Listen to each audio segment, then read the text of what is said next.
High প্রিয় দর্শক ভাইয়েরা, আপনারা দেখেন আমাদের এতিমখানের দুটো হুজুর আসতেছে। এনারা বাড়ি বাড়ি যাচ্ছে টাকা উঠানোর জন্য।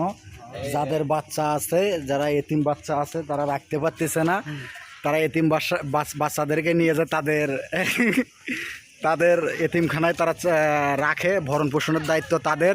আর যারা আপনারা বিশেষ করে যাদের আয়ত্তের ভেতরে কিছু ছেলেপেলে আছে যে এতিম, তাদের মা বাবা নেই, অবহেলিতভাবে লালন পালন হচ্ছে, নানান জায়গায় আছে, তারা আমি স্ক্রিনে নাম্বার দিয়ে দেব। এই নাম্বারে যোগাযোগ করবেন, এই দুইটা ভাইয়ের সাথে যোগাযোগ করবেন। তাদের এতিমখানার নাম লিল্লা বোর্ডিং। তাহলে আপনারা চেষ্টা করবেন। হুজুর আমার পরে যেতে ধরছিল, হুজুর আমার একটু খুব পিনিকে আছে, তো যাই হোক ভাই, সমস্যা নাই। ভাই আপনাদের এতিমখানাটা কোন জায়গায়? না নরসিংদী বাজার। আচ্ছা, এতিমখানার নাম কি?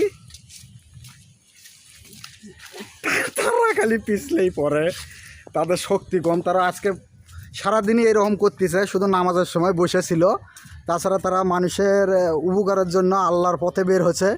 আমাকে নিয়ে যাচ্ছে যে ভাই চলো এক জায়গা থেকে একটু ইসলামের দাওয়াত দিয়ে আসি। এই যে আমার সবচেয়ে হুজুরে যে আমার এই যে এতিমখানার হেডমাস্টার দেখেন আমার বড় ভাই বাদশা ভাই, পাশে রয়েছে সাকিব ভাইস্তা.com ভাই।